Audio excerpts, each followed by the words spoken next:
Good morning, students.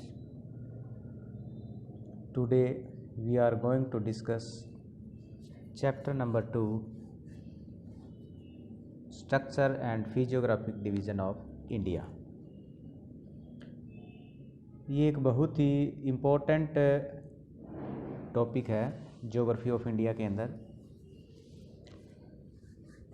तो आज हम इसके बारे में डिटेल से स्टडी करेंगे, कौन कौन से इसमें जियोलॉजिकल इसके स्ट्रक्चर हैं, ज्योग्राफिकल डिवीज़न है, उनके बारे में। तो चलिए शुरू करते हैं इस चैप्टर को। Do you know that our earth also has a history? The current estimation shows that the earth is approximately 460 million years old। जिस तरह से हम इतिहास में पढ़ते हैं हमारी हिस्ट्री के बारे में, पीपल की हिस्ट्री के बारे में, इसी तरह से हमारे अर्थ की भी एक हिस्ट्री है जो लगभग आज से 460 मिलियन ईयर पुरानी है।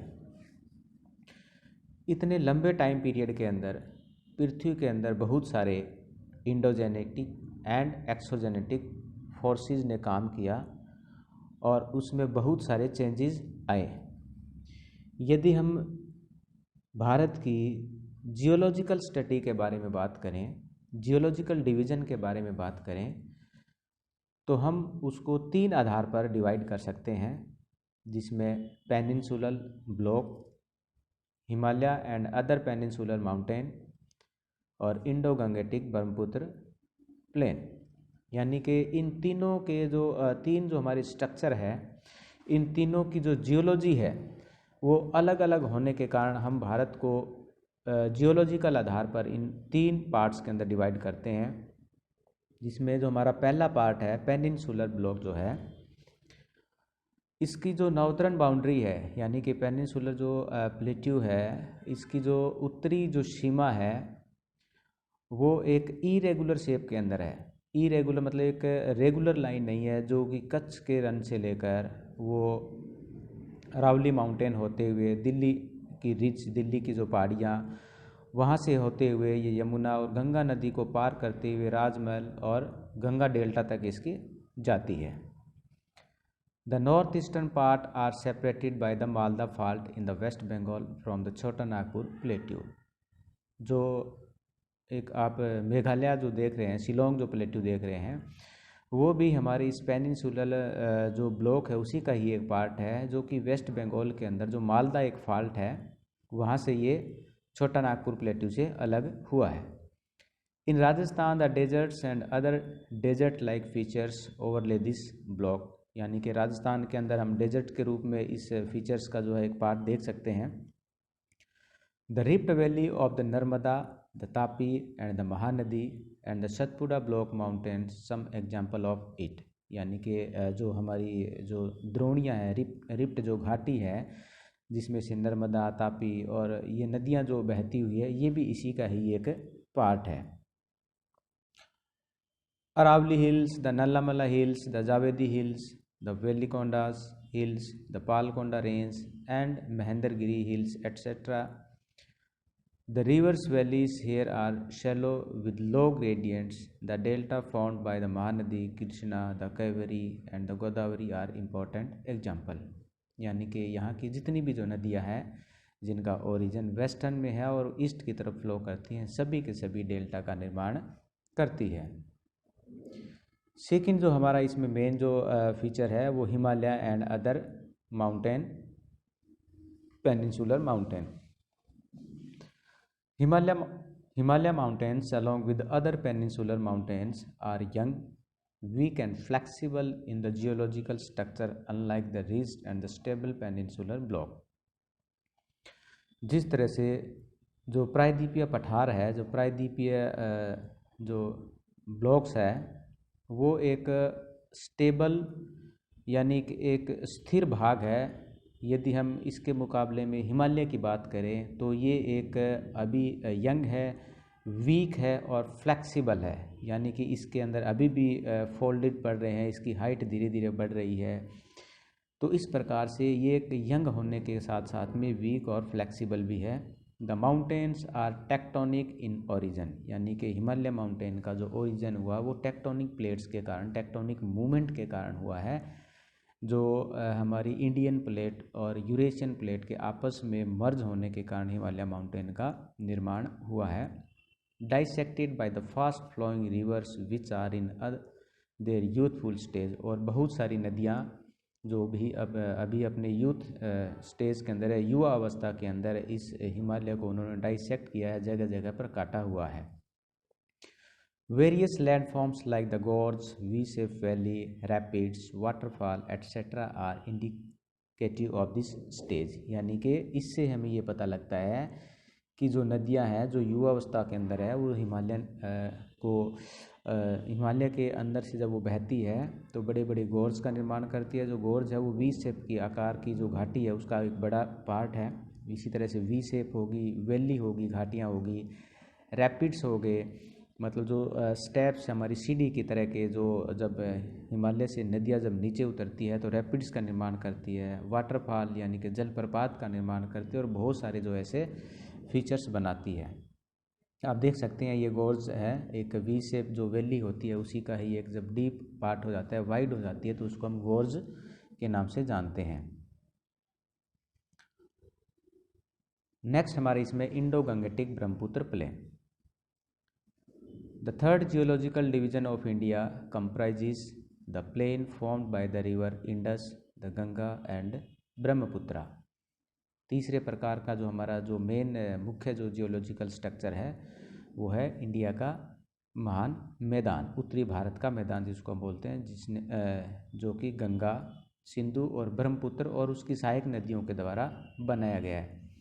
It was a geosynclinal depression which attend it's the maximum development during the third phases of the Himalayan mountain formation approximately about 64 million year ago, यानी कि पहले ये एक द्रोणी होती थी, जहाँ पर आज जो एक मैदान है वहाँ पर एक द्रोणी होती थी, और हिमालय माउंटेन के बनने के बाद और जहाँ पर इसमें जो नदियों का ओरिजिन हो गया था तो उन नदियों ने हिमालय को काट काट कर जो भी मटेरियल लेके आए थे वो यहाँ पर इसके अंदर डिपॉजिट कर दिया, और उस तरह से आज से लगभग 64 मिलियन ईयर एगो जो है इसका ओरिजिन हुआ। Average depth of the alluvial deposition in this plain ranges from 1000 to 2000 metre, यानी कि यदि हम किस गहराई की बात करें तो ये लगभग जो है 1000 से लेकर 2000 मीटर, यानी कि 1 किलोमीटर से 2 किलोमीटर की इसकी गहराई है। अब हमारा जो इसका मेन जो पॉइंट आता है कि जो आपके क्वेश्चन में भी यही आता है, फिजियोग्राफी, भौगोलिक विभाजन जिसको हम बोलते हैं, फिजियोग्राफी यानी कि भौगोलिक। तो फिजियोग्राफी मेन हमारा जो क्वेश्चन है इसमें ये आता है कि भारत को फिजियोग्राफिक यानी कि भौगोलिक आधार पर बांटिए और उनमें से किसी एक भाग का वर्णन कीजिए, या कई बार जो है पर्टिकुलर उस भाग का नाम देकर भी क्वेश्चन पूछा जा सकता है। तो आज हम बात करें कि भारत के मुख्य भौगोलिक प्रदेश कौन कौन से हैं।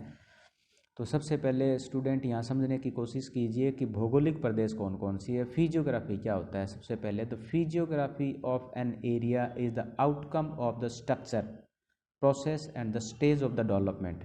कोई भी एक जो भाग होता है, चाहे वो ऊपर उठा हुआ है चाहे नीचे वो धंसा हुआ भाग है, वो एक प्रोसेस के तहत बनता है, ठीक है। और उस प्रोसेस का जो आउटकम होता है उसी को हम फिजियोग्राफी बोलते हैं, जिसमें स्ट्रक्चर यानी कि वहाँ की संरचना और उसके ऊपर प्रोसेस के अंदर हम एक्सटर्नल प्रोसेस लेते हैं, इंटरनल प्रोसेस भी लेते हैं, और स्टेज यानी कि कितने टाइम पीरियड के अंदर वो चीज़ें बनी है।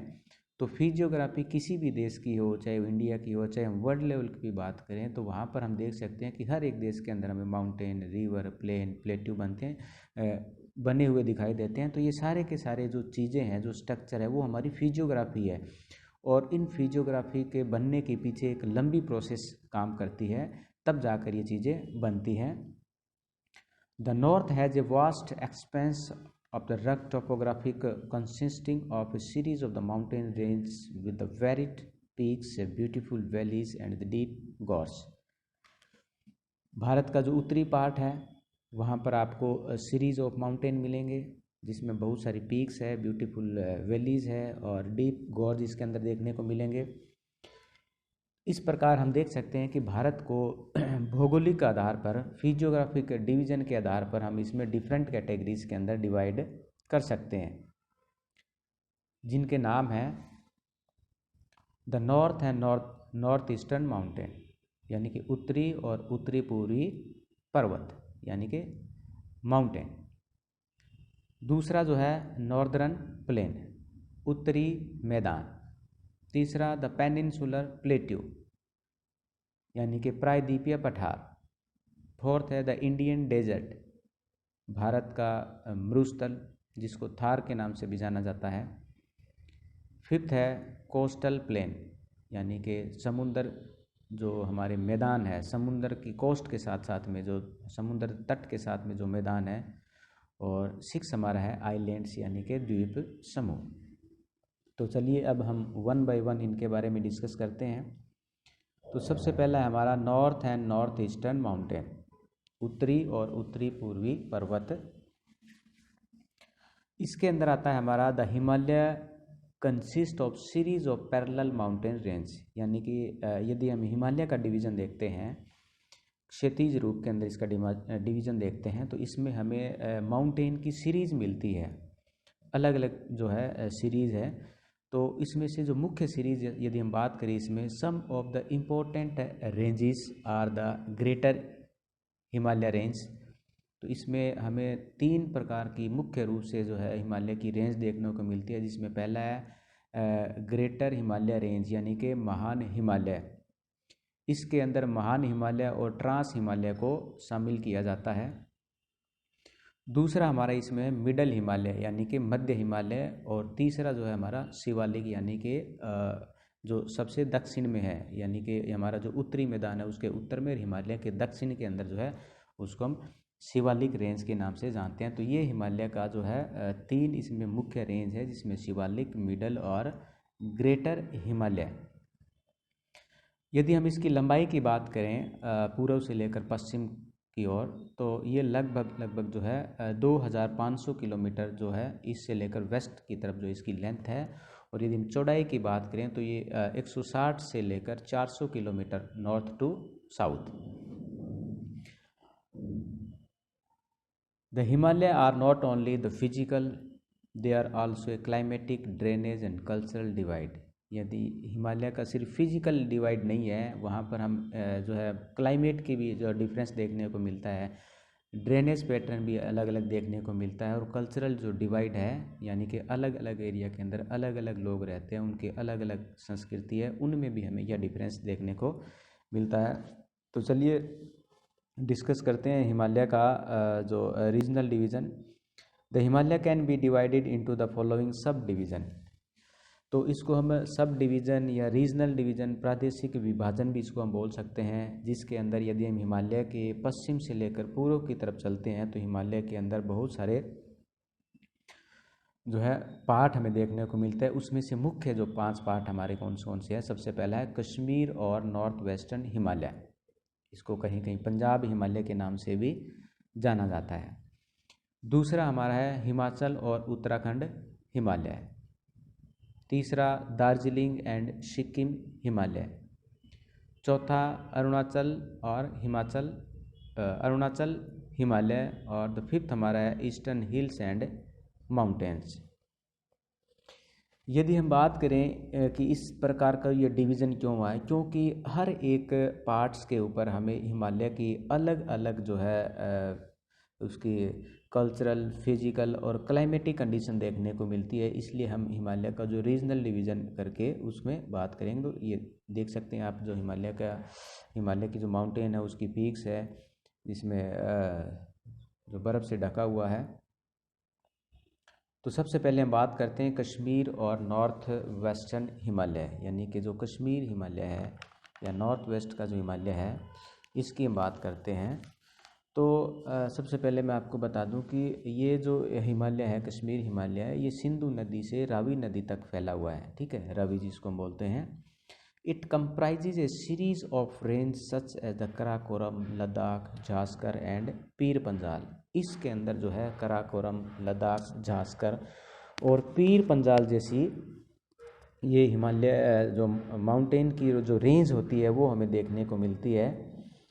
इसके अंदर वृत्त हिमालय और काराकोरम श्रेणियों के बीच पाए जाने वाला जो कश्मीर का उत्तरी पूर्वी भाग जो कि एक ठंडा मरुस्थल है, कोल्ड डेजर्ट है, वो इसके अंदर पाया जाता है। यहाँ के यदि हम मुख्य ग्लेशियर की बात करें तो बाल्तारो एंड सियाचिन यहाँ पर मेन जो ग्लेशियर है। इसके साथ साथ में the Kashmir Himalaya are also famous for the Karewa formation. अब मैं आपको बता दूं कि करेवा क्या है। करेवा क्या एक ग्लेशियल डिपोजिशन है। ग्लेशियल डिपोजिशन यानी कि जो हिम नदी की जो मिट्टी होती है उनके जमने से जो सॉइल बनती है उसको हम बोलते हैं करेवा, जो कि बहुत ही यूज़फुल है किसके लिए, सैफरन के लिए। ठीक है, सैफरन यानी कि जो केसर होती है वहाँ पर जम्मू कश्मीर के अंदर हमें पता है कि इंडिया की सबसे ज़्यादा केसर जो है पैदा की जाती है। तो वहाँ पर ये जो करेवा होता है ये बहुत इंपॉर्टेंट होती है, एक सॉइल होती है जिस पर जो है जैफरन, वहाँ की एक लोकल वेराइटी है सैफरन की, यानी कि केसर की एक लोकल वेराइटी है जो जैफरन जिसको हम बोलते हैं, उसके प्रोडक्शन के लिए, उसकी कल्टीवेशन के लिए एक बहुत ही इम्पोर्टेंट सॉइल मानी जाती है करेवा। सम ऑफ द इम्पोर्टेंट पासिज, यानी कि यदि हम हिमालय की बात करें तो यहाँ पर बहुत सारे जो पासिज है, ठीक है, इसके अंदर जैसे कि हम बात करें तो जोजिला ऑन ग्रेटर हिमालय, यदि ग्रेटर हिमालय की बात करें यानी कि वृद्ध हिमालय की बात करें तो वहाँ पर जोजिला पास है। पीर पंजाल की बात करें तो वहाँ पर बनियाल पास है। और यदि हम फोटुला की बात करें तो वो झांसकर श्रेणी के अंदर है। और यदि हम खरदुल्लांग की बात करें तो वो लद्दाख के अंदर है। इसका मतलब है कि यहाँ पर अलग अलग रेंजेस के अंदर अलग अलग पासिस पाए जाते हैं। The some of the important passes of the region are Zojila on greater Himalaya, Banihal on Pir Panjal, Fotula on Zanskar and Khardungla on the Ladakh. तो ये कई बार जो है आपके इम्पोर्टेंट क्वेश्चन में भी आ सकते हैं, कॉम्पिटिटिव एग्जाम के अंदर भी पूछा जा सकता है कि कौन सा जो पास है किस रेंज के ऊपर है। तो आप इसको अच्छे से याद कर लीजिए। The some of the important fresh lake, यानी कि यहाँ पर कुछ जो ताज़े पानी की या मीठे पानी की झील की यदि हम बात करें तो वो भी, जैसे डल है, वुलर है। ये डल और वुलर ये तो ताज़े पानी की जिसको हम बोलते हैं मीठे पानी की, और दूसरी है साल्ट वाटर लेक, यानी कि कुछ खारे पानी की झीलें भी यहाँ पर पाई जाती है, जिसमें पोंगसो और सो मोरोरी, ये दो जो है इम्पोर्टेंट यहाँ पर साल्ट लेक हमें देखने को मिलती है। इसके साथ साथ में बात करें तो Srinagar, the capital of the state of Jammu and Kashmir earlier, क्योंकि अभी जो है कि यूनियन टेरिटरी बन गया है जम्मू एंड कश्मीर, लद्दाख और जम्मू कश्मीर। तो जम्मू और कश्मीर की जो कैपिटल श्रीनगर थी, वो जो श्रीनगर है वो झेलम नदी के किनारे पर लोकेटेड है। बहुत ही एक ये मिएंडर बनाती हुई नदी है, क्योंकि जो नदियाँ होती है जब अपने प्लेन एरिया के अंदर पहुंच जाती है तो वो मिएंडर बनाती है। लेकिन यहाँ पर जो है ये एक झेलम नदी अपवाद के रूप में यहाँ पर जो है माउंटेन एरिया के अंदर मिएंडर बना रही है। तो उसके बाद में हम बात करते हैं दूसरा हमारा ये देखिए कश्मीर और नॉर्थ ईस्टर्न हिमालय की आप जो माउंटेन रेंजेस देख सकते हैं, किस तरह से ये चारों ओर से जो है स्नोफॉल से कवर्ड है।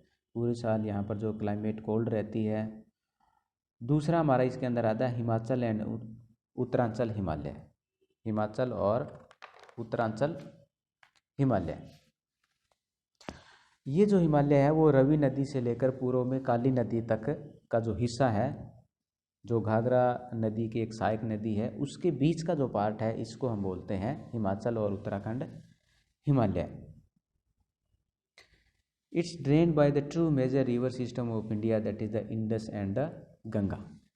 The tributary of the Indus include the river Ravi, the Byas and the Satluj, and the tributary of Ganga flowing through this region include the Yamuna and the Ghagra। यानी कि इस हिमालय की हम बात करें, हिमाचल और उत्तरांचल हिमालय की बात करें तो यहाँ पर ज़्यादातर जो है गंगा और सिंधु नदी और उसकी सहायक नदियों के द्वारा ये एरिया जो है सिंचित है या ड्रेन है। These are the great Himalayan range, the lesser Himalaya and the Shivalik range from north to the south. इसका मतलब है कि आप सिर्फ हिमालय के अंदर ही आपको तीनों प्रकार की जो रेंज है, जिसमें शिवालिक है, मिडल है और ग्रेटर है। मिडल को कई बार लेसर हिमालय के नाम से भी जाना जा सकता है। तो ये जो है आपको हिमालय के अंदर ही देखने को मिल सकते हैं। यहाँ पर जो है important hill station such as the Dharamshala, Mussoorie, Shimla, Kausani, ये जो है एक बहुत ही इम्पोर्टेंट पार्ट है जहाँ पर अंग्रेज़ों के टाइम के अंदर जो है ये चीज़ें बनाई गई थी, क्योंकि अंग्रेज़ों ने अपने रहने के लिए लगभग 1000 से लेकर 2000 मीटर की जो ऊंचाई है, क्योंकि वहाँ की क्लाइमेट ठीक थी, अच्छी थी, मॉडरेट थी, इसलिए उन्होंने अपने रेजिडेंस के लिए ये चीज़ें इस प्रकार के जो स्टेशन बनाए थे, जो जहाँ पर आज हम जो है टूरिस्ट के रूप में जाते हैं। इसके साथ साथ में हम बात करें तो हिमालय के इस खंड में बहुत सारे हमें दून यानी कि लॉन्गिट्यूडनल्स जो वैली होती है वो देखने को मिलते हैं, जिसके अंदर जैसे देहरादून है, कोथरी दून है, पटली दून है, चंडीगढ़ कालका दून है, नालागढ़ दून है, हरिके दून है, कोटा दून है। These are the some important Duns which are found in Himachal और उत्तरांचल हिमालय। इसके साथ साथ में यदि हम और इसकी बात करें तो यहाँ पर जो है लगभग 3200 से लेकर 4100 मीटर की ऊंचाई पर जो भी जो ट्रांस ह्यूमंस करते हैं, खानाबदोश जिसको हम बोलते हैं, अनेक प्रकार के पशुपालन करते हैं, जिसमें भेड़, बकरी, घोड़े, खच्चर, गधे, और ये गर्मियों में बुग्याल, जिसे विंटर में बुग्याल यानी कि एक प्रकार की घास के मैदान है जो हमें स्नो लाइन से नीचे देखने को मिलते हैं, हिम रेखा से नीचे देखने को मिलते हैं, उनको बुग्याल के नाम से जाना जाता है। ये सर्दियों में जैसे जैसे आती हैं तो ये नीचे अपने बेस लेवल की तरफ यानी कि घाटियों से नीचे उतर कर आ जाते हैं। ट्रांस ह्यूमेंस का मतलब होता है just the movement of the people along with their cattles according to the seasons, यानी कि लोगों का अपने पशुओं के साथ में सीजन के अकॉर्डिंग जो है मूवमेंट करना, ये ट्रांस ह्यूमेंस के नाम से जाना जाता है, जिसमें गर्मियों में वो अपने पशुओं के साथ ऊपर चले जाते हैं और सर्दियों में क्योंकि ठंड बढ़ जाती है तो फिर वो वापस नीचे आ जाते हैं। इसके साथ साथ में उत्तरांचल और जो हमारा ये हिमालय है, ये द वैली ऑफ फ्लावर के नाम से भी फेमस है अभी, क्योंकि यहाँ पर फूलों की घाटी पाई जाती है, विश्व प्रसिद्ध वर्ल्ड लेवल की। इसके साथ साथ में यहाँ पर बहुत सारे पिलग्रिमेज एरियाज़ हैं, जिसमें केदारनाथ है, बद्रीनाथ है, ठीक है, और बहुत सारे यहाँ पर ऐसे विष्णु प्रयाग, रुद्र प्रयाग, देव प्रयाग, कर्ण प्रयाग, ये संगम जिसको हम बोलते हैं, जहाँ पर जो नदियाँ आपस में आकर मिलती है, ये हमें इस हिमालय के अंदर देखने को मिलते हैं। The second is the Darjeeling and the Sikkim Himalaya. Darjeeling और सिक्किम हिमालय, यह हिमालय का एक छोटा सा किंतु बहुत ही महत्वपूर्ण पार्ट है, जो कि काली नदी से लेकर तीस्ता नदी के बीच में लगभग 800 किलोमीटर की लंबाई में ये फैला हुआ है। They are flanked by the Nepal Himalaya in the west and the Bhutan Himalaya in the east, यानी कि इसके वेस्ट में नेपाल और ईस्ट के अंदर इसके भूटान पड़ता है, बीच में दार्जिलिंग यानी कि सिक्किम जो हिमालय पड़ता है। ये जो हिमालय है, जहाँ पर वर्ल्ड की जो सबसे हाईएस्ट पीक जिसको हम बोलते हैं माउंट एवरेस्ट, भारत नेपाल की सीमा पर, Kanchenjunga, Dhauligiri, Makalu, Annapurna, these are the some important mountain peaks which are found in this Himalayas. ये Himalaya known for its fast flowing rivers such as the Teesta. It is a region of the high mountain peaks like Kanchenjunga and Deep Valley. यहाँ पर बहुत सी नदियाँ हैं जो तेज़ गति से बहती है, जिसके अंदर तीस्ता का एक नाम है, और यहाँ पर कंचनजंगा जो भारत की जो ऊंची चोटी है वो भी पाई जाती है, और बहुत सारी गहरी घाटियाँ यहाँ पर देखने को मिलती है, डीप वैली यहाँ पर देखने को मिलती है। The higher reaches of the regions are inhabited by the Lepcha tribes. यदि हम और ऊंचाई पर जाने की बात करते हैं यहाँ पर, तो लेप्चा एक ट्राइब्स है, जनजाति है, जो कि इस एरिया के अंदर रहती है। वाइल द साउदर्न पार्ट, यानी कि इसका यदि दक्षिण की पार्ट की बात करें Particularly the Darjeeling Himalaya has a mixed population of the Nepalis, Bengalis and tribal from the central India. तो साउथ, इस हिमालय के साउथ में, दार्जिलिंग हिमालय के साउथ में बहुत दूसरी जो ट्राइब्स है, जिसमें नेपाली भी है, बंगाली भी है और सेंट्रल इंडिया के जो ट्राइब्स है, उन सभी का मिक्सिंग रूप हमें यहाँ देखने को मिलता है। इसके साथ में यहाँ पर in place of the Shiwalik here the Duars formations are important. जैसे शिवालिक में दून्स मिलती है, यहाँ पर हमें डुआर्स देखने को मिलता है, which have also been use for the development of the tea gardens. और उन डुआर्स में यहाँ पर जो टी गार्डन यानी कि जो चाय के जो बागान है वो काफ़ी हमें देखने को मिलते हैं और दे आर वेरी सूटेबल और ideal condition for the development of the tea garden और the tea planted here. Sikkim and Darjeeling Himalaya are also known for the scenic beauty. वहाँ पर बहुत सारी ब्यूटी हमें देखने को मिलती है। आप जैसे जैसे दार्जिलिंग के अंदर जाते हैं, यहाँ पर बहुत सारी घाटियाँ हैं, वैली है, माउंटेन पीक्स है, आपको देखने को मिलती है। And rich flora and fauna, और ये वाला जो हिमालय है, यहाँ पर आपको डिफरेंट काइंड की वेजिटेशन और अलग अलग प्रकार के जो जीव जंतु हमें देखने को मिलते हैं, particularly various type of the orchids. वहाँ पर बड़े बड़े और दूसरे बागान भी हमें देखने को मिलते हैं। The Darjeeling and the Sikkim Himalaya, ये आप देख सकते हैं, इसमें माउंटेन पीक्स दिखाई दे रही है दार्जिलिंग और सिक्किम हिमालय के अंदर। और नेक्स्ट हम इसमें चलते हैं द अरुणाचल हिमालय। ये हमारा माउंटेन हिमालय माउंटेन का जो फोर्थ और इम्पोर्टेंट पार्ट है, द अरुणाचल हिमालय।